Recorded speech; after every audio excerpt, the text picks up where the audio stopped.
Assez, toi, une vraie tête en l'air. Nous t'avons prévenu. Comment oses-tu poser tes mains sur le roi?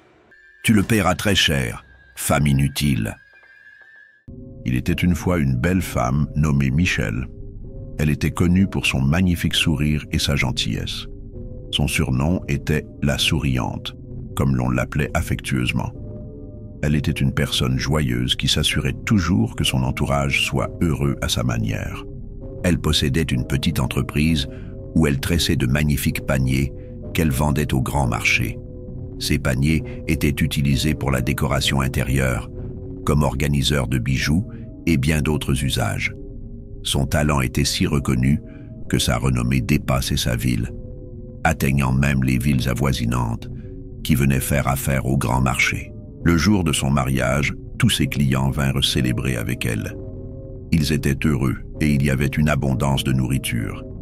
C'était véritablement un mariage du peuple, car son activité et son sourire radieux l'avaient rendue si populaire que tout le monde voulait partager sa joie. Son mari était un commerçant qui voyageait fréquemment pour ses affaires. C'était un homme doux, humble, bienveillant et passionné par la vérité. Il était un homme bon. Cependant, un immense chagrin pesait sur le cœur de Michel. Elle était stérile, incapable de concevoir un enfant. Elle rêvait d'enfanter, d'entendre quelqu'un l'appeler mère. Mais les années passaient sans qu'elle ne tombe enceinte. Petit à petit, celle qui était autrefois si joyeuse et gentille commença à changer. Elle devint agressive et pleurait toute la journée. Elle cessa même de tresser ses paniers, restant enfermée chez elle à se lamenter. Ses ventes chutèrent et les gens cessèrent d'acheter ses paniers. Son charme, enjoué, disparut complètement. Son mari, Jérôme, lui conseillait d'être patiente, mais elle ne l'écoutait pas, consumée par son désir désespéré d'avoir un enfant. Avec le temps, elle devint le sujet de toutes les discussions du quartier. Les années passaient sans la moindre grossesse, même pas une fausse couche. Elle se rendait partout où on lui recommandait d'aller. Chez des guérisseurs, dans des maisons de prière où on lui demandait de l'argent pour jeûner et prier en sa faveur. Mais année après année, rien ne changeait. Parfois, elle consultait des marabouts qui lui demandèrent d'apporter des chèvres, des vaches et toutes sortes d'offrandes, mais toujours sans résultat. Tout le quartier parlait d'elle. Les années passèrent encore, et toujours aucun signe de grossesse. Son désespoir s'intensifiait. Les amis d'autrefois devinrent ses pires cauchemars, se moquant régulièrement d'elle. Ils la traitaient de tous les noms. Certains disaient qu'elle avait donné ses enfants à son mari spirituel, d'autres disaient qu'elle était une sorcière et qu'elle avait offert son ventre pour des rituels, et c'est pour cela qu'elle gagnait autant d'argent avec son commerce de tissage. Toutes sortes de choses horribles étaient dites à son sujet. Michel pleurait jour et nuit, mais son mari ne cessait de la réconforter. « Je comprends ce que tu traverses, mais sois patiente avec Dieu. Il nous donnera des enfants en son temps. Je ne me plains pas, alors oublie ceux qui te parlent mal, oublie ceux qui t'insultent. Ne suis-je pas ton mari? C'est moi qui suis ton époux. Ce n'est pas toi qu'on moque, ce n'est pas toi qu'on traite de tous les noms, » répliqua Michel. Tu peux circuler librement et mener tes affaires sans que personne ne te traite de stérile. Mais moi, où que je me tourne, il y a toujours quelqu'un pour me rappeler que je suis responsable de notre absence d'enfants ou que je suis une femme stérile. Ne suis-je pas plus précieux que des enfants pour toi? Lui demanda son mari. Peu importe que tu me donnes un enfant ou non, je t'aime et c'est tout ce qui compte. Je crois qu'en son temps, Dieu nous donnera non seulement un enfant, mais plusieurs. Alors, relève la tête. Mais Michel ne pouvait pas. Sa propre mère venait la traiter de tous les noms. Ses frères et sœurs, surtout ses sœurs, la ridiculisaient, disant qu'elle n'était qu'une femme riche et stérile qui ne savait que gaspiller de l'argent. Elle était à bout. Elle était frustrée, désespérée. Elle ne voulait plus entendre parler de patience ni de foi. Elle voulait un enfant, peu importait le moyen, du moment que cela fonctionnait. Son mari continuait de lui dire que le temps de Dieu était le meilleur, mais elle répondit « Si Dieu voulait que j'aie un enfant, il avait eu toutes ces années pour le prouver. J'ai fini d'espérer et de croire. D'une manière ou d'une autre, je vais me débrouiller seule. » Un jour, sa voisine Sia lui parla d'un prophète qui avait des visions. C'est un homme très puissant. Il peut t'aider. Il a déjà aidé de nombreuses femmes, et je sais qu'il t'aidera aussi. Sia lui assura que ce serait le dernier endroit où elle aurait besoin d'aller. Alors, Michel accepta. Toute la nuit, elle ne put pas dormir. Elle pensait à ce que Sia lui avait dit. Elle était à la fois excitée et effrayée, mais elle avait pris sa décision. Elle irait voir ce prophète, peu importe qui l'accompagnait, tant que cela fonctionnait. Elle se demandait à quoi ressemblerait cet homme, si cela marcherait comme Sia l'avait promis ou non. Elle n'en parla pas à son mari, car elle savait qu'il n'approuverait jamais cela. Il n'avait jamais soutenu ces pratiques, mais elle s'en fichait désormais. Un samedi matin, à l'aube, Michel et Sia se rendirent chez le prophète Bemba. À peine arrivé, le prophète lui dit ce pourquoi elle était venue, ce qui la surprit. « Ne t'inquiète pas », lui assura-t-il. « Cette semaine, tu seras enceinte. J'ai aidé plusieurs femmes comme toi, et ton cas ne sera pas différent. Ne crains rien, tes jours de larmes sont finis. Dans quelques mois, tu porteras ton propre enfant dans tes bras. » Sia et Michel se regardèrent et sourirent.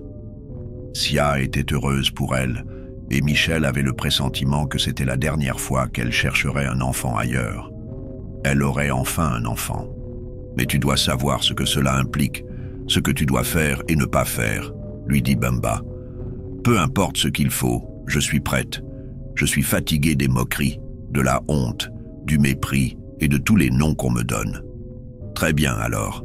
Chaque mois de décembre, tu devras sacrifier une chèvre, une colombe, 5 tubercules d'igname, 5 bouteilles de Fanta, de l'huile de palme, des coris et un paquet de biscuits. C'est tout? Pour une année entière? Demanda Michel. C'est bien peu. Je peux même me permettre de le faire chaque semaine. Silence, coupa Bemba. Tu dois être prête à payer le sacrifice ultime. Es-tu prête? Oui, répondit-elle d'une voix tremblante. Écoute-moi bien, dit-il. Tu auras un fils, mais tu ne devras jamais poser la main sur lui, ni le gronder, quoi qu'il fasse. Il est un roi et doit être traité comme tel. Quoi qu'il fasse, laisse-le faire. Quiconque le touche mourra. Je te répète qu'il est un roi. Michel était confuse. Quel genre de roi était-il en train de lui parler? Perdue dans ses pensées, elle sursauta lorsque Bemba cria « As-tu compris ?»« Oui, oui, j'ai compris. Tu as intérêt à comprendre, car ta vie et celle de ton entourage en dépendent. » Michel était effrayée, mais elle était prête à tout risquer pour avoir un enfant. Peu importe les dangers qu'on lui avait annoncés, elle s'en moquait. Bemba l'emmena alors à la rivière, lui demanda d'ôter ses vêtements et commença à réciter des incantations. Il sacrifia une chèvre et les autres offrandes qu'ils avaient apportées. Lorsque tout fut accompli, elles rentrèrent chez elles. Cette même semaine, Michel tomba enceinte. Elle était folle de joie. Son humeur changea du tout au tout. Elle retrouva son sourire, et son mari fut surpris par ce changement soudain. Son éclat naturel se raviva, et elle brillait de beauté. Lorsqu'elle annonça sa grossesse à son mari, il en fut fou de bonheur et lui offrit de nombreux cadeaux. Très vite, la nouvelle de sa grossesse se répandit dans tout le quartier. Certains vinrent la féliciter, d'autres, qui auparavant la moquaient, vinrent voir par eux-mêmes. Mais lorsqu'ils arrivèrent, ils furent stupéfaits de voir une femme resplendissante, illuminée par la beauté des premiers mois de sa grossesse. Elle recommença à tresser ses paniers. Ceux qui l'avaient abandonnée revinrent à elle. Ses affaires prospéraient plus que jamais, ses ventes explosaient. Tout semblait parfait. Quelques mois plus tard, elle donna naissance à un adorable petit garçon. Seules elle et Sia connaissaient l'origine de cet enfant, et elles gardèrent leur secret. Les gens du quartier affluèrent avec des cadeaux pour accueillir ce bébé, un petit prince d'une beauté saisissante. Ses parents le nommèrent Eroc, ce qui signifie « j'ai enfin un enfant ». Tous ceux qui le voyaient l'aimaient immédiatement. Mais ce qu'ils ignoraient, c'est que les ennuis venaient de naître avec lui.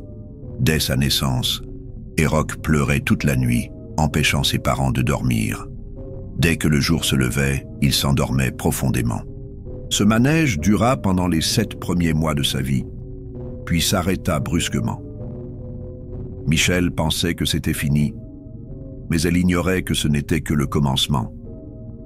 Avec les années, Erock commença à dire des choses étranges, des propos qu'aucun enfant de 6 ans ne devrait connaître. Ses parents se demandaient où il les avait entendus. Parfois, il insultait des adultes, mais sa mère suppliait leurs victimes d'ignorer son comportement. « Ce n'est qu'un enfant, il a sûrement entendu cela quelque part », disait-elle. Un jour, une voisine le fouetta après qu'il l'eut insulté. Cette nuit-là, la femme se coucha et ne se réveilla jamais. Personne ne comprenait la cause de sa mort, mais Sia et Michel savaient exactement ce qui s'était passé. Erock appelait sa mère par son prénom. Lorsqu'un jour, son père s'en plaignit, Michel répondit simplement « Ce n'est qu'un enfant ».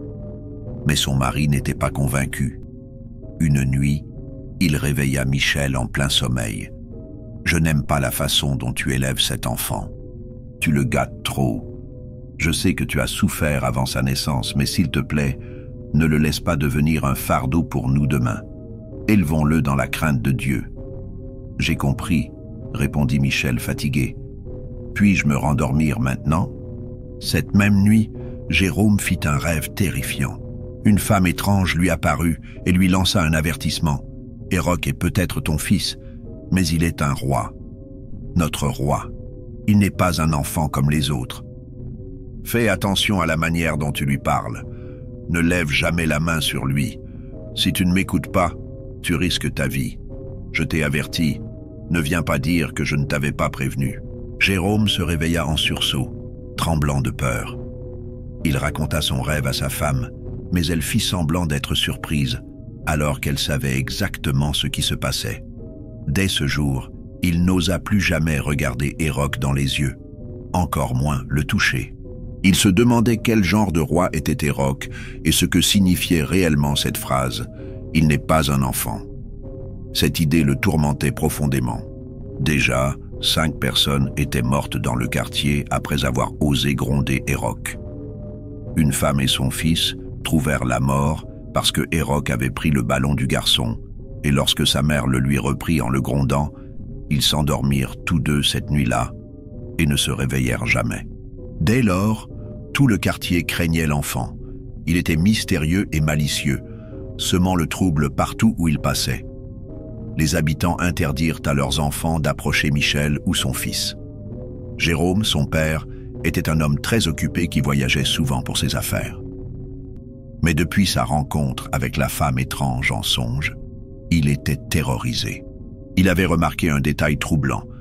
Chaque mort survenue dans le quartier correspondait à une altercation avec Erock. Tous étaient morts de la même manière. Il ne pouvait plus ignorer l'évidence. Quelque chose ne tournait pas rond chez Erock.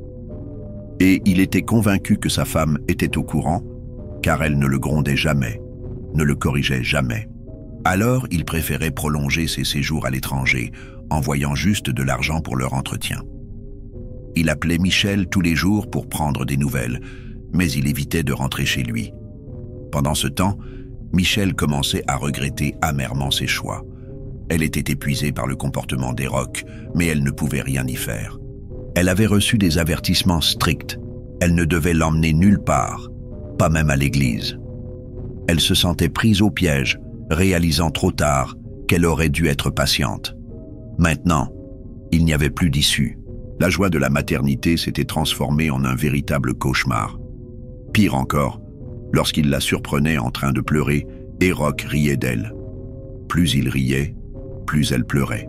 Un jour, Jérôme envoya de l'argent à Michel et lui annonça qu'il rentrerait à la fin de la semaine avec quelques partenaires d'affaires.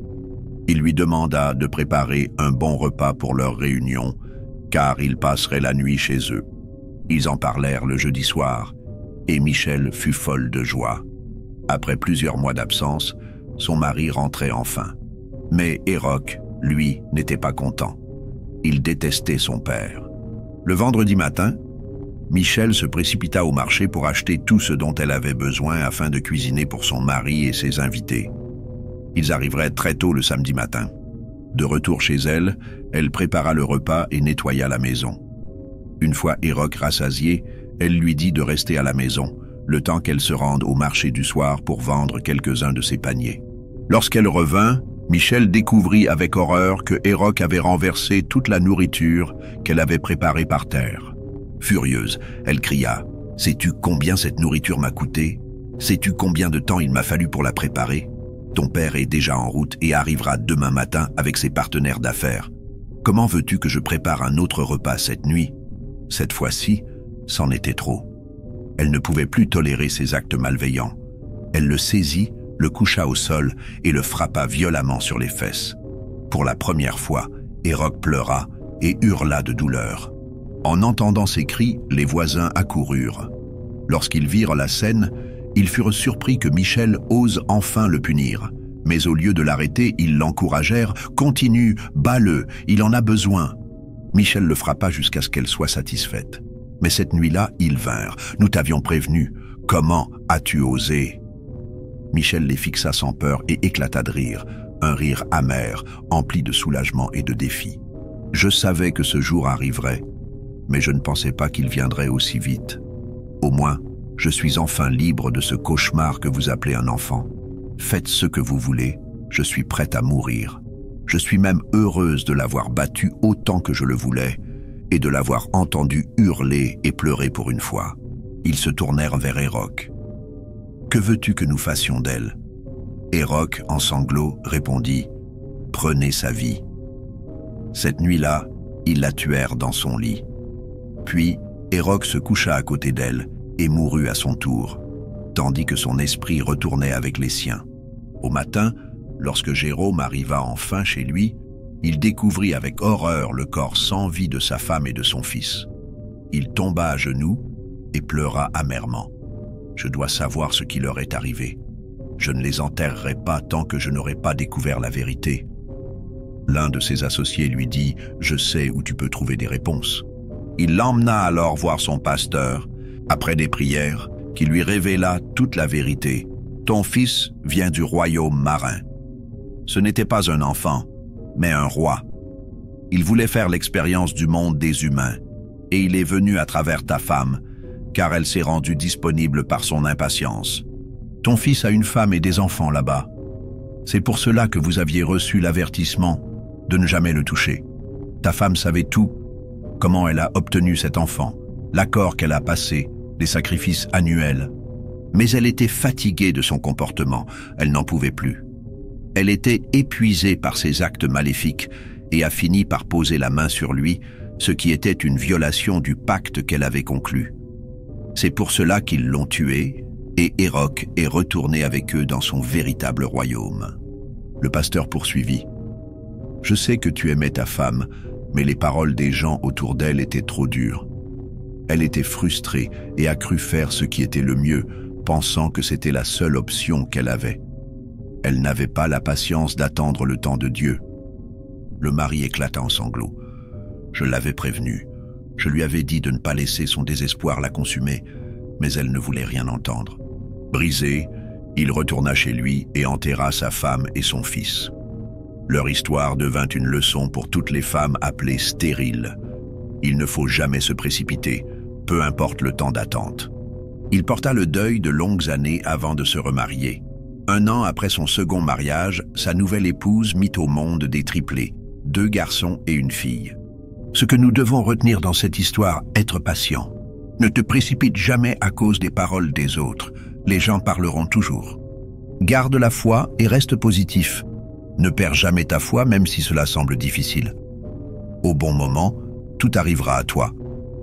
Si tu as suivi toute l'histoire, merci de t'abonner, de laisser un j'aime et de nous donner ton avis dans les commentaires. À la prochaine pour une nouvelle histoire.